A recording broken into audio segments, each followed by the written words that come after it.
You're sitting on a pile of gold and you don't even know it. How do I know this for sure? Because you've been running your business for far too long to have the issue that you have right now. The issue of relying on just referrals, the issue of relying on the client that you currently have to keep their promise to keep buying from you every single year, every single month. That is not sustainable. And you know it's not sustainable. You know that if you do the calculations, the math to get to the next level, to achieve the next revenue goal, the milestone that you have envisioned as a visionary for your business, it doesn't make sense. The math is not mathing.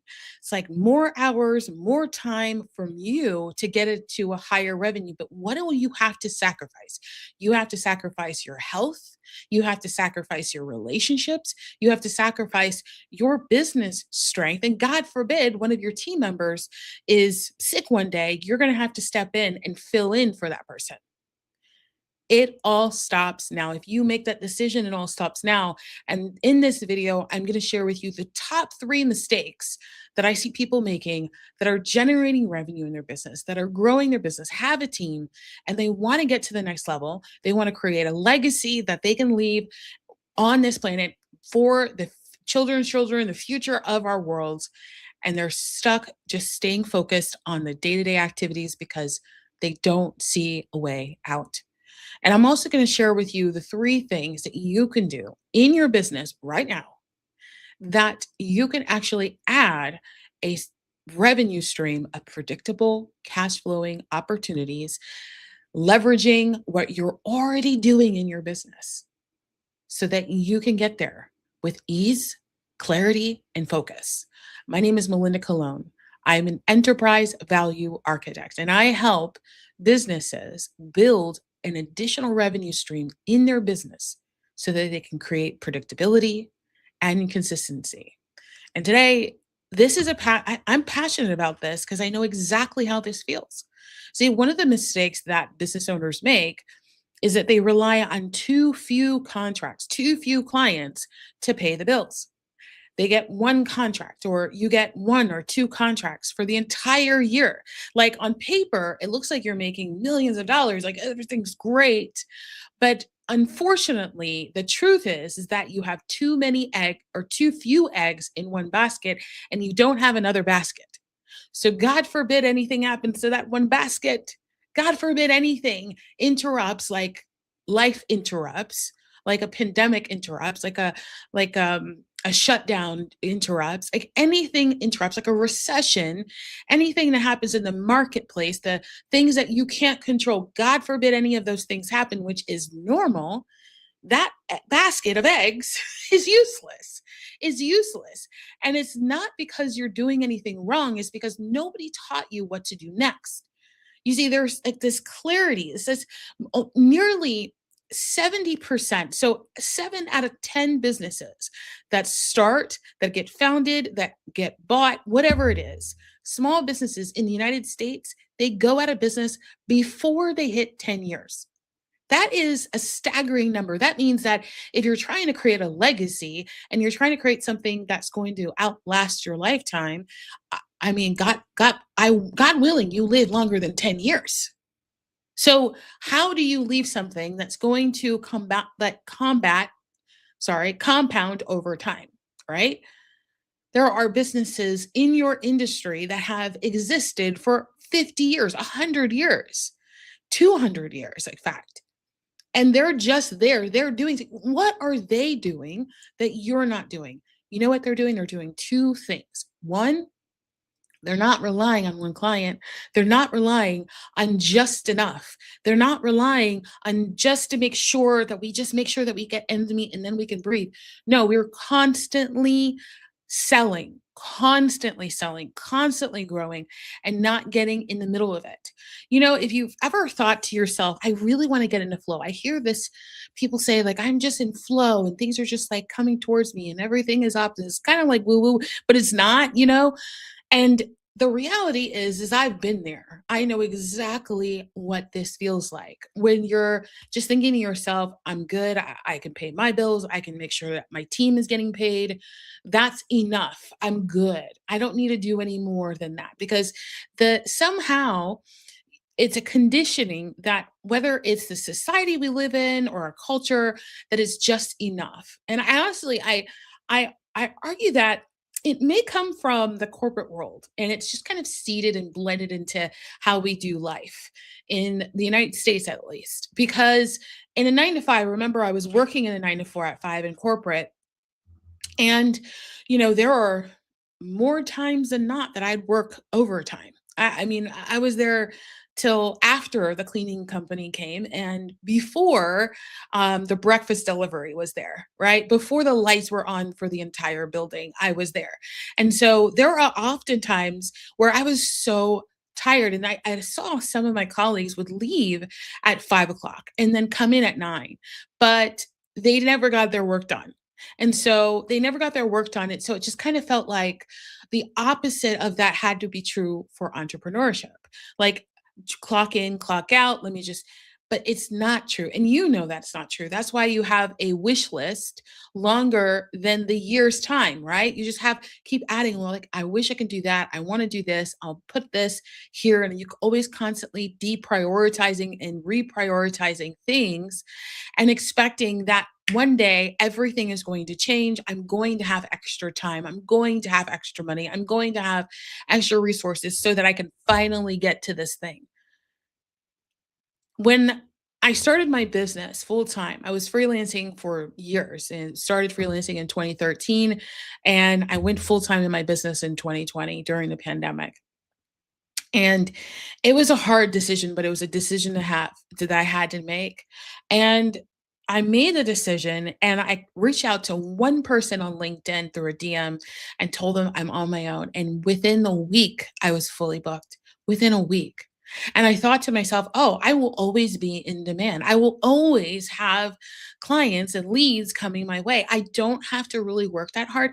Like, social media was necessary, but only to an extent. As long as I was, had something for those that were booking calls for them to digest, for them to consume while they're waiting for the book call. Like, they would, oh, I booked a call. Let me go check her out. Let me go to the website. Let me go to LinkedIn. Let me go to different social media platforms to see if her consulting firm is going to show up there.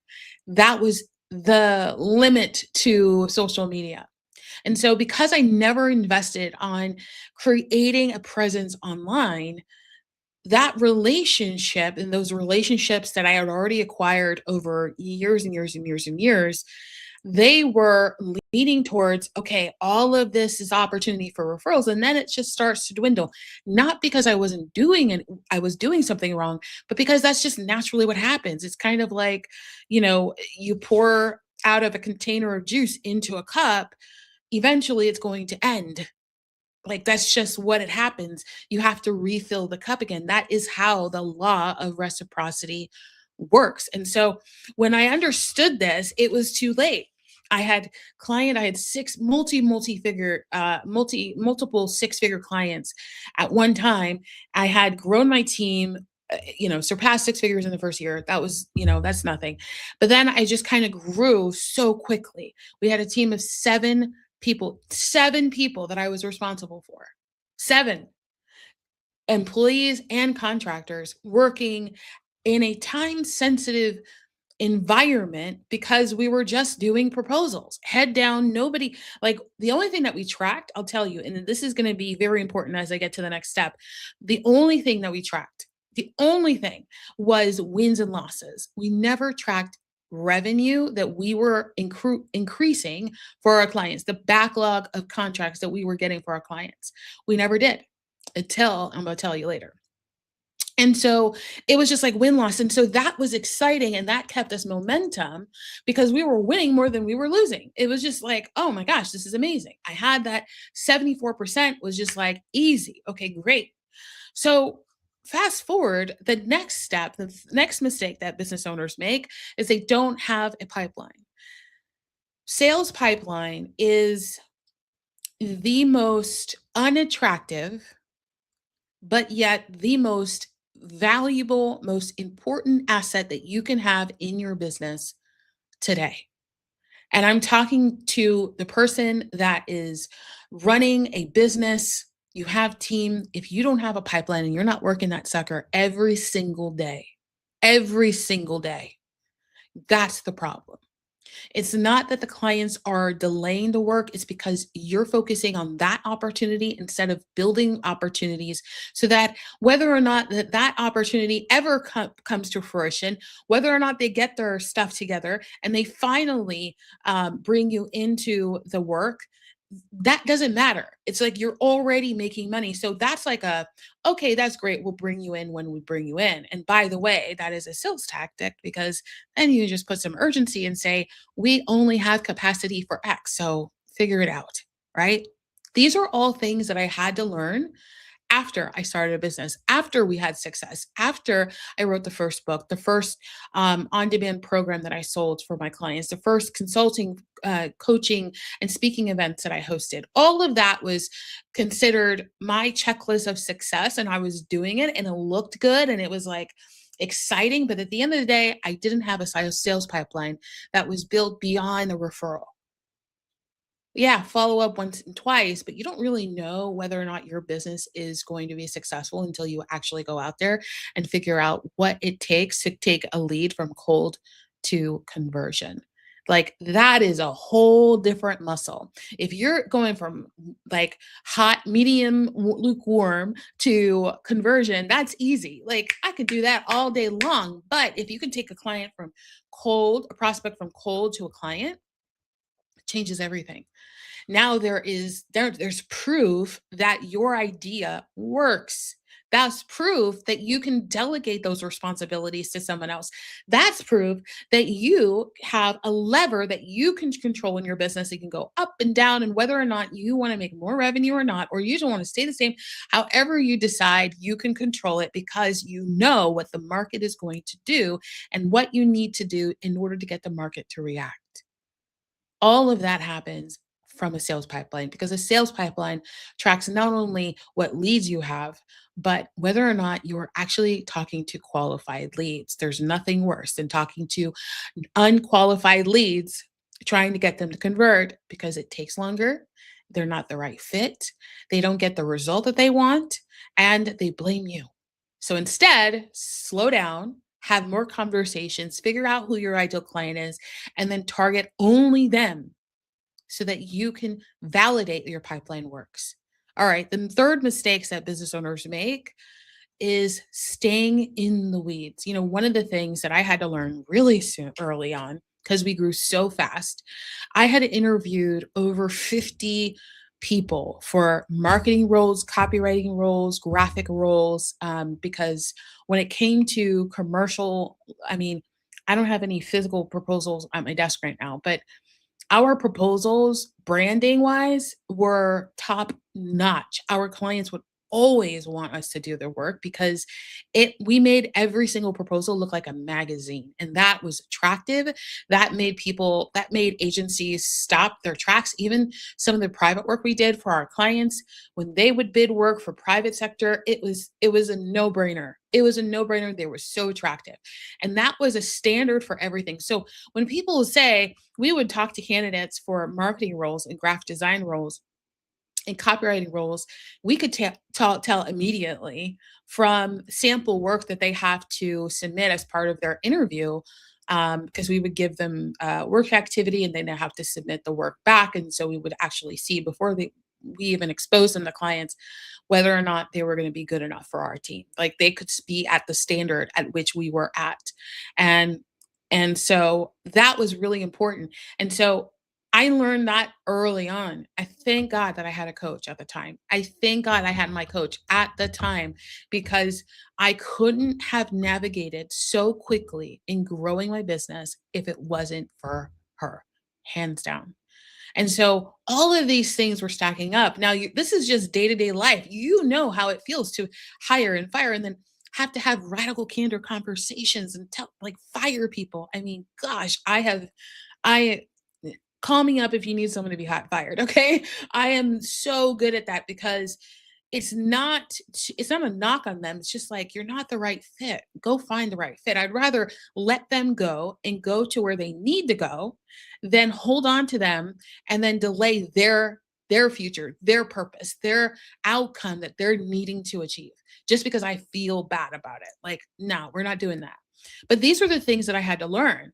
And because I had to learn operations and really understand how to run a business, how to follow, review CEI KPIs every single week and move the needle forward and know what needle to move and rate my clients and rate my team every single month, looking at whether or not we had to educate our clients more or we needed to educate our team more. Are they performing well? Do we have SOPs? We had to build SOPs. All of this I was doing in addition to selling. Let me share with you, that is one of the biggest mistakes that I see business owners make.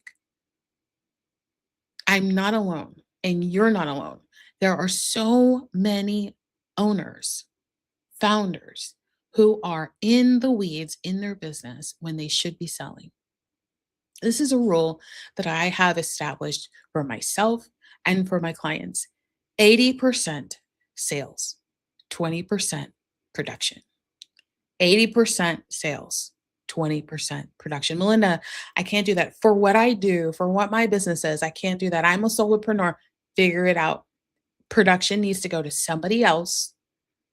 If you want to grow your business, if you want something to happen in your business beyond your time so that you can stop saying no to the holiday parties, no to spending time with your family, no to delaying everything. Your kids want your time, your spouse wants your time, your family, your friends want your time, and you can't because you have to work. Why? Because you never delegated.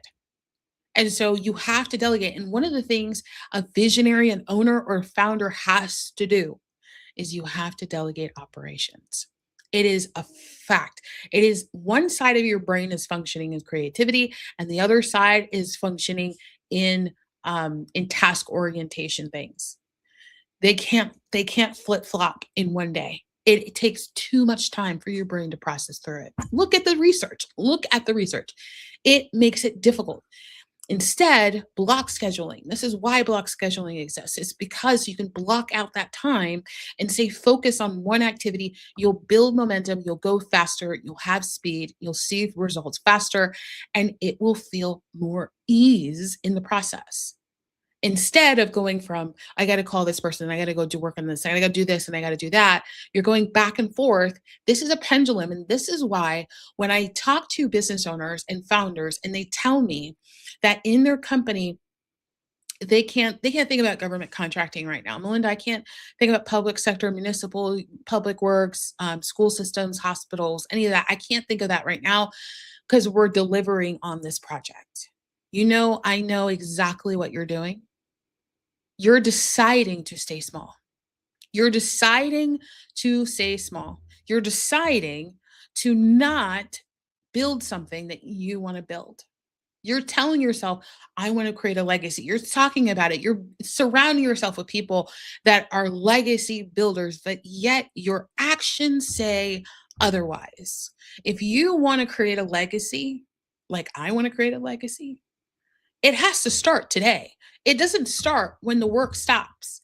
Like, and this is why I go back to the mistake number two, sales pipelines are so important because then you'll actually see how long it takes for you to convert a client. Some people think, oh my gosh, government contracting takes too long. It's too much paperwork. It's just that and the other. I already know based off your answers, you are missing several things in your business. The paperwork is there, just a copy and paste from what you already have. And if you don't have a tax receipt, if you live in the United States, you need a Secretary of State. You need to be registered in a state. You need to have an EIN. You need to have a formed business. You need to have a business bank account. These are all standard things that you should already have. And so if you're thinking to yourself, oh my gosh, this is so much paperwork, then you are missing pieces. You should be grateful there's paperwork so that you're not penalized at the end of the year in 5 years, 10 years for not having that information set up. Ask me how I know. I was running my business. I live in Florida, and so Florida doesn't have state tax, and I'm thinking, "Oh, I don't have to worry about state tax. I don't have to worry about any state taxes or any taxes related to state or in Florida. That's just a given." That's what I thought. And so I'm running my business, and my husband gives me a letter from he picks up the mail and he gives me a letter. It's like 2 years in, and I'm like, "What is this?" It was a fine from the county, and then I got another letter, and it was a fine from the city, and I'm like, "Who why didn't anybody tell me this?" I looked at the Secretary of State. I'm really big on due diligence, so I make a checklist on everything that I need to do, and so I'm like, "What?" I'm like, "Why didn't anybody tell me?" I'm looking at the Secretary of State. I don't see it blatantly big, bold, right? And it's kind of like hidden, sort of, in my opinion. And so I'm looking at these things and I'm just like, okay, great. Now I got to pay fees. I got to pay fines, fees, and these are expenses that I would have never expected. Thankfully, immediately after that, um, that was when I registered my business on SAM. Actually, it was a year. It was 21 when I registered my business on SAM. When I registered my business on SAM, they asked for all the information. So I was confidently like, "Yep, yes, yep, got it, done. Everything's done. Everything I can check off. Boom, boom, boom, boom, boom. I am established business as per the United States of America and how they would like me to set my business up." You might not like it, but that's just what it is. And so that's where this clarity come from. And so paperwork is it's like it's just copy and paste. Delegate it to someone on your team to copy and paste and put information that already exists in your business in a form. Like it's not complicated. It's not really complicated, okay? But so I had to get out of the operations in order to focus on visionary. I had to focus on the vision, the goal, the dream, the aspirations, the drive that was keeping me in business, that got me in business in the first place. That got me to quit my comfortable, very comfortable 9 to 5 job to start volatility in my business, right? With an unknown. I didn't know I was going to be full time, fully booked. I didn't know that I was going to have so many clients. I didn't know that I was going to have a huge team. I didn't know any of those things. I just took a leap of faith and I stepped in, and the results were because of my work. Now, now that we know these are the 3 mistakes that people make that are running a successful business on paper and they don't feel success in their heart. Now, let's talk about government contracting. Because now you're realizing, you know what? I have been waiting far too long. I've been saying, yeah, Melinda, I've been saying tomorrow. And I said tomorrow for a while until I submitted my first contract, my first proposal for my first contract. And then I felt success. I felt like, whew, okay, this is happening. There's another revenue stream. I don't need to rely on 1 or 2 clients. I don't need to have that sales breath when I'm having conversation with clients or prospects and making it feel like I have to push, push, push, push, and desperation and all that stuff doesn't need to show up in my conversation. I can be cool, chill, and it's like you either want it or not. And that energy is so attractive on the other end. I had a conversation, was it last week? Yeah, it was last week. It was 4 days ago. And and I'm speaking to a prospect, and this was the first time speaking to her. And she was sharing with me a project that she needs help with and some strategy. And she really is looking for some help. And instead of feeling like I need energy, I was like, this is what it is. This is the outcome that we can deliver for you. This is how it can serve your life. This is how it can serve your business. This is da, da, da, da. And I just delivered the outcomes. I didn't have to have this like anxious like pressure behind me, like end the call and be like, oh my gosh, it didn't work and this, that, and the other. And what am I going to do? And I have to like, because I want to make sure that I am as calm as possible. There's data that's around that. And this is um, I learned when I was in corporate America because we were always under stress, right? And I did some study because I noticed that a lot of my colleagues were sick, like physical, um, they were coming down with different diseases and disorders out of nowhere. Like they didn't start corporate that way, they just ended up that way. And it was just like, what the heck is going on? So I did some research on stress and the impact of stress in your life, in your physical being. And it was outstanding. I mean, it was insane how much stress impacts your body if you are in a constant fight or flight mode. The cortisol levels or the hormone cortisol levels go out the roof, but then all the other buzzes and wires in your brain, they don't function properly. And so you make what's called unconscious decisions and emotional decisions that are leaning towards fear. Like, if I miss out on this, then this is going to happen. We do that. We use this in marketing and sales all the time. When it comes to running your business and trying to be even keel and staying focused on the goal, the plan, and making decisions that are leading you forward, because the success that you're looking for today is just a byproduct of your focus for tomorrow. And so it's just you're moving forward in that. And so when you have opportunities that are presented to you, guess what? You don't have to take every referral opportunity that is not a fit for your business. Like, you already know, you're having the conversation, it's a referral, it's a good friend that referred you, you need the money, this, that, and the other, and you take the work, and it's a nightmare. Tell me how I know. And so all of these things impact your ability to be a visionary.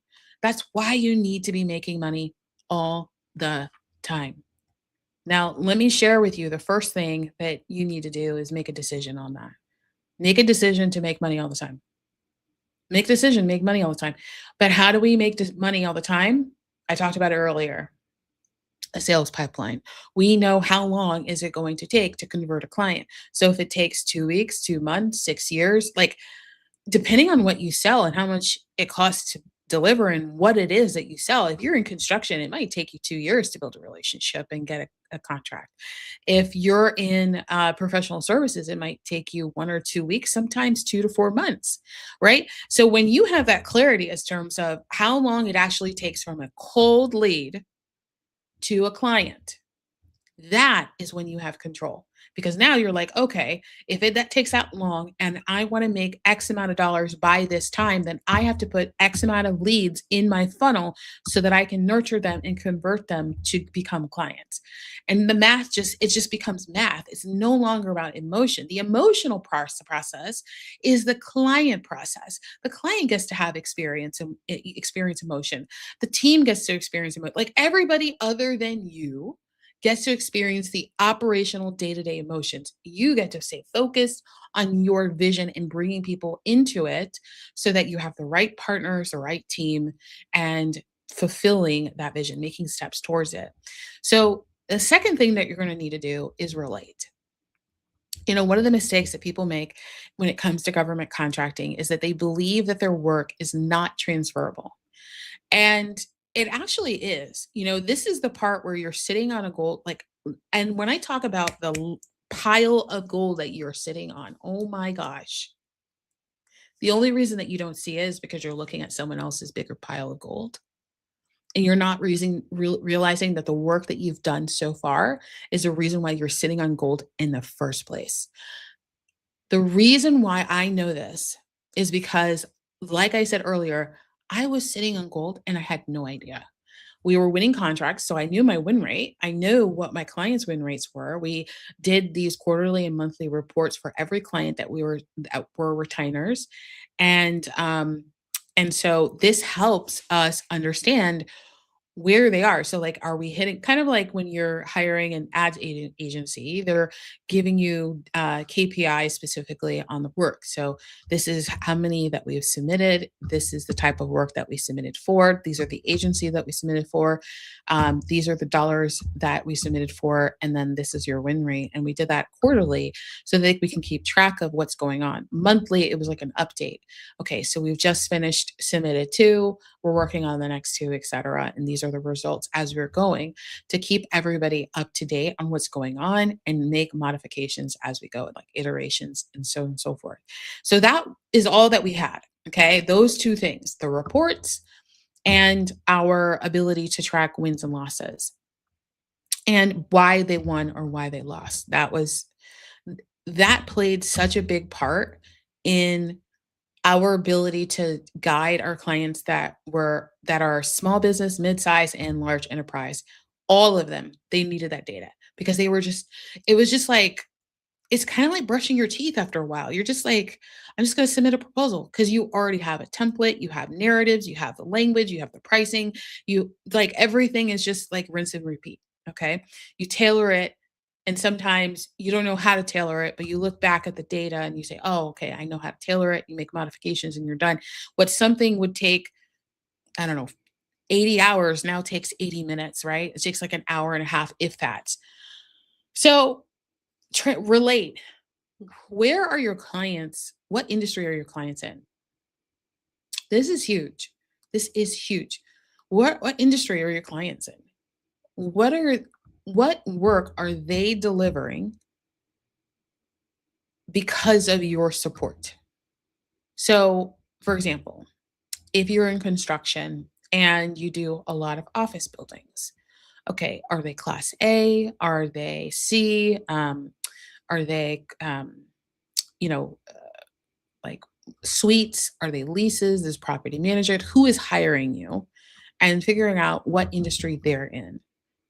That is huge. Start to track that. That's essential in your CRM or your spreadsheet or whatever, however you keep track of your client work. The second thing is like, so for example, if you work with retailers or consumers, B2C is so much easier than B2B. B2C, the reason why it's easier because you can just use demographics. You can use demographics, you can use backgrounds, you can use what do they do for a living, their salaries, their household net worth, things like that. You can Google half of this stuff, or ChatGPT or AI, Perplexity or whatever. And that gives you an understanding of who is buying from you because the work is something that's commoditized. Like anybody can do what you do. But what makes it unique is that you're attracting a certain type of client and you want to continue to attract that certain type of client and make sure that you're speaking to that. When I was when I finally took a pause and I actually reflected, I had a mentor tell me, she asked me, she said, do you know like total how much in revenue that you helped your clients achieve? I had no idea. None. I had no idea, y'all. 74%. That's all I knew. She was like, how many proposals? I'm like, thousands. I mean, I have no idea. I mean, we were always doing a proposal. We were always submitting. Our process and system is so ironclad. It's like ironclad. It's like I mean, this team of 7 was a machine. Like, it's a machine. Now it's like we're really lean and tight. And so we still run the same thing. It's just insane, but with AI, it's crazy the amount of data that we were accumulating through the process, and we just never used it. It's like we were doing like Amazon level data mining, but we didn't use any of it. So anyway, so mentor, she tells me, she's like, go back and review your result. Like, tell me what it is. Like next time we meet, which is the next week, tell me what the total revenue that you've helped your clients achieve. And so I did. I went back, downloaded the spreadsheet from our project management system, pulled it up, and boom, it was like right in my face. It was right in my face. And I had to like, it said 4.4 billion, y'all. I didn't believe it because my head was down the whole time. I mean, yeah, we helped our client win 1 billion and 50 million and 100 million here, and then like some $1 million and $100,000, and like they were all over the place in terms of contract size, like all over the place. And so it just I never thought to calculate it because I was so busy in the weeds that I didn't pay attention to the thing that would actually help me sell more. And so it just I'm so grateful for her and asking me to do that one simple activity. I mean, when I pulled it up in the spreadsheet, you know how you can sum everything up in a spreadsheet? I was just like, I dragged it, boom, bottom of the tab. It was like 4 billion, 400 million, da da da da da, all these numbers. And I was just like, and I counted the numbers out, the zeros, like, how you count the zeros? I'm like 100,000 million. But okay, this is wrong. So then I pulled it up and I took out my phone and I calculated one by one by one. It took me about an hour to do and said it was like the same number. And then I was like, wait. And so I went every single one. I was like, let me double check. There's no hidden fields or calculations or pulling the numbers. And I went back into our I want to say FTP, but that's like so old school. But our file system, and I looked at every single solicitation and confirmed the proposal response and the value that we had in the spreadsheet. Like I did not believe what I was looking at. You guys, you don't understand. I know that my win rate is insane. I know that our proposal results are insane.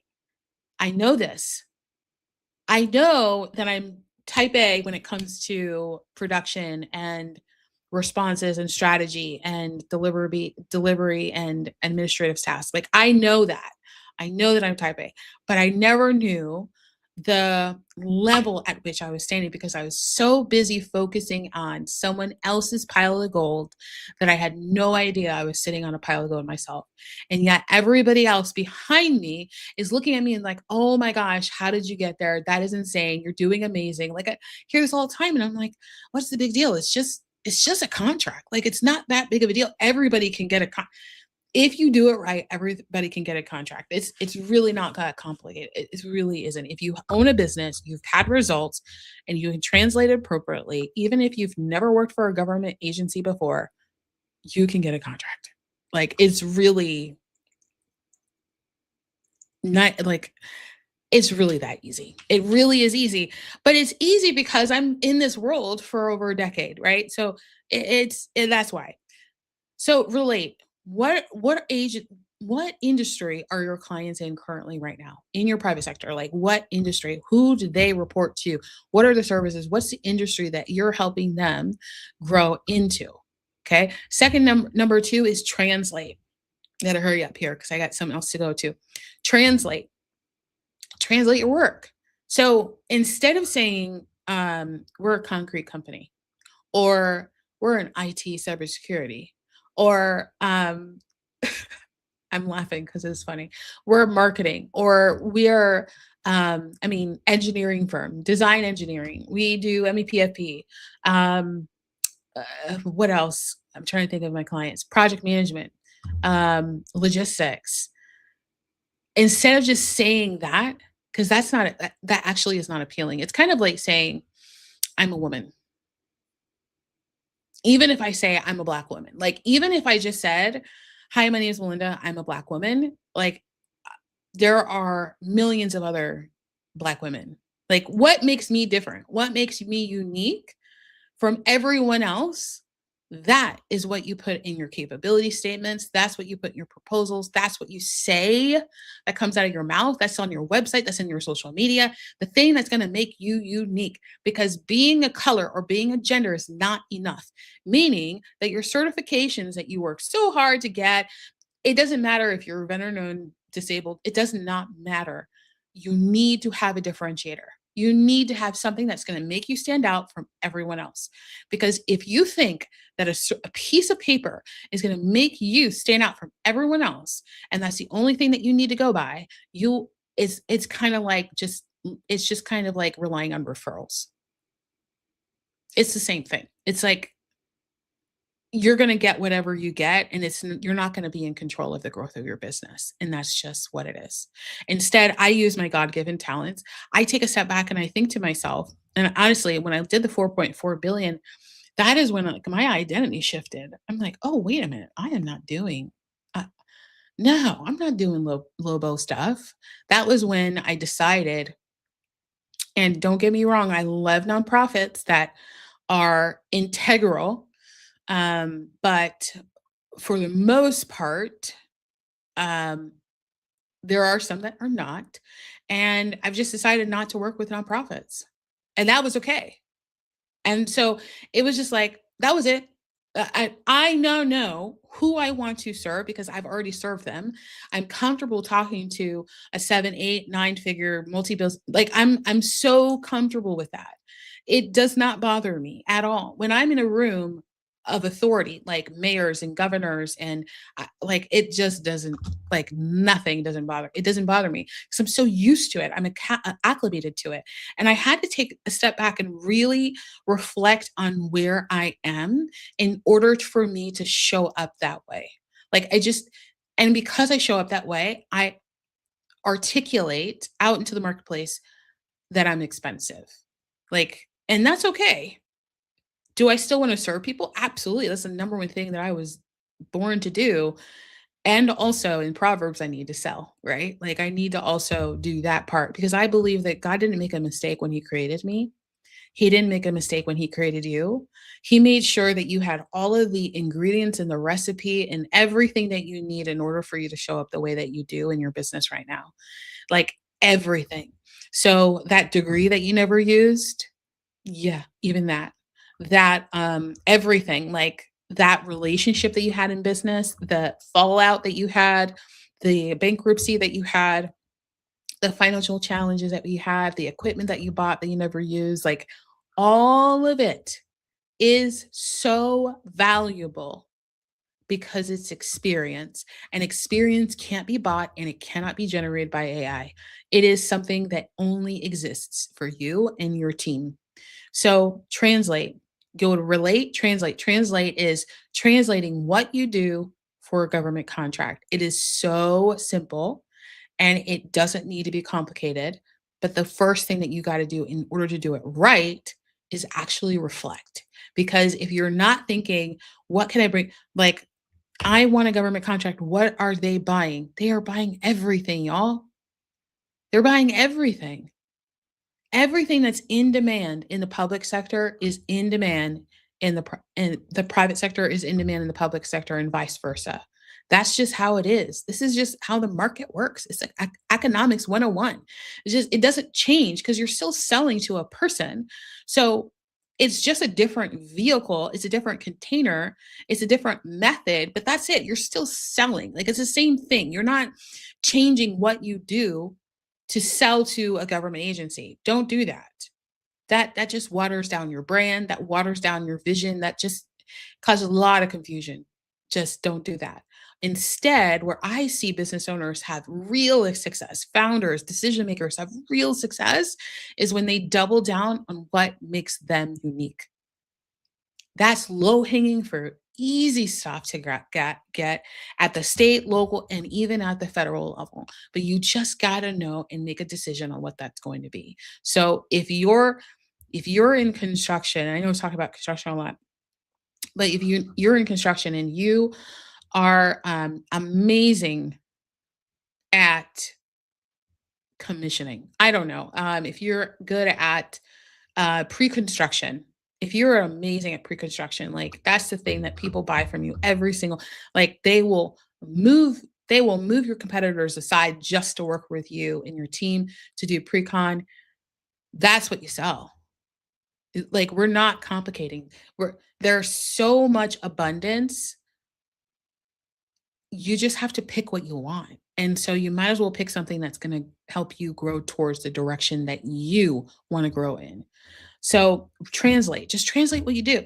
Figure out what, like from the time that you started your business, including when you got your experience, whether that was in a 9 to 5, other company, a partnership, whatever it is, accumulate that. If you have team members, where did their experience come from? Sit down, have like a round table, go to lunch, dinner, whatever, and talk about all of your experience. Let me tell you something. You're sitting on gold. You're sitting on gold. Leverage that. Okay. And then lastly, delegate, because eventually, if you're going to follow my system and you come through our programs and everything and you follow our system, you're going to have to delegate because you can't be in the operations and the sales at the same time. So what's going to happen? This is what your sales pipeline is going to look like moving forward. And just comment agree down below if you agree with this, because I want to make sure that you actually commit to yourself, that you're just done chasing your tail and you're ready to elevate and level up because you know that you're capable of doing that. So is delegate. Why? Because you're going to start winning contracts and you're going to start winning private sector contracts and you're going to start winning public sector contracts. And in your sales pipeline, you're going to put both because you need to track workload. track workload in terms of when the work starts and when the work ends. And that way, you know when to hire, when to train, how AR and how your account receivable, account payables are handled. You will know your finances, you'll know your time management, you'll know where you need to be, you need to know what meetings you need to have, and you'll also know what type of work you need to bring into your business. So let me give you an example. Let's say you brought in a private contract, 6-month term, and it starts in July. And then you have a small team. So one team, that's all you got, right? So you have a small team, they're working on that thing. It ends in 6 months. Okay, so in January it ends.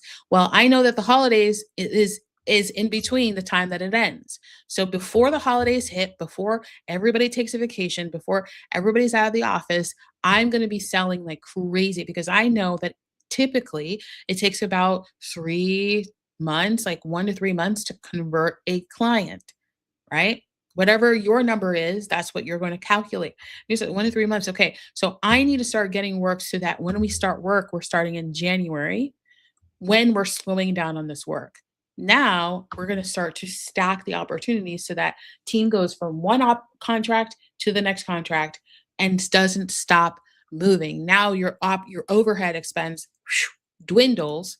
You're not having to worry about where to put them. They're not sitting in an office twiddling their fingers. They're working. They're constantly working on client work. You're making sure that they're getting paid. Now you're going to do the next thing for the next one, the next one, next one, next one. Now, if you have two, let's say you have a July and then you have an August, you have a 6 month and a 6 month, right? Now you have January and February. Well, it's only going to take you to 5th February, and that means that you'll have two teams. So then that means that you have to understand how to get two more contracts and overlap those. But it all comes down to your sales pipeline. Like that's it. That's it. It moves everything. Like the numbers just move. You can't build a size sales pipeline without any sales. You cannot move a sales pipeline without any sales. So I'm not talking about referral clients because those they are skewing your reality. Talking about clients that you have acquired on your own. Where did you get them? Was it at a networking event, online, social media, an ad post, an email? Where did they come from? And you're going to track how long it takes for them to book a call, to buy from you, to sign a contract, to pay you their first invoice. That is what you're tracking because the clearer that you get on those numbers, I tell you, it's like magic because now I know exactly what lever to pull. And now I'm not like chasing my tail all over the place. There's plenty of things that are on my wish list that I get to throw out because they're not in alignment with the vision. And now my legacy is not that hard to get to. It just requires iteration and focus. And now I'm building discipline and obedience. And because I'm the owner and the operator, I'm getting to translate all of those skills down to my team because they see how I work and they have to match that too because I'm the lead and they follow the lead. So all of these things happen when you have a sales pipeline and you have government contracts that you can stack on your current private sector work. Now, if this was really helpful for you, there is an assessment. You might be thinking like, how do I get access to or check whether or not there are contracts right fit for me and my business? There's an asset assessment that I put together for you that is customized to build you out a report, a one-page full report. It's insane, so good. And it's going to identify state, local, and federal contract opportunities that have been recently awarded, and that you can see the total amount of opportunities that are currently active right now that your company and your team can start bidding on. It is an amazing tool. You got to check it out. Just click the link down below. It's totally free. I hope that this served you. I hope that you got something out of this. And I look forward to speaking to you in the next episode.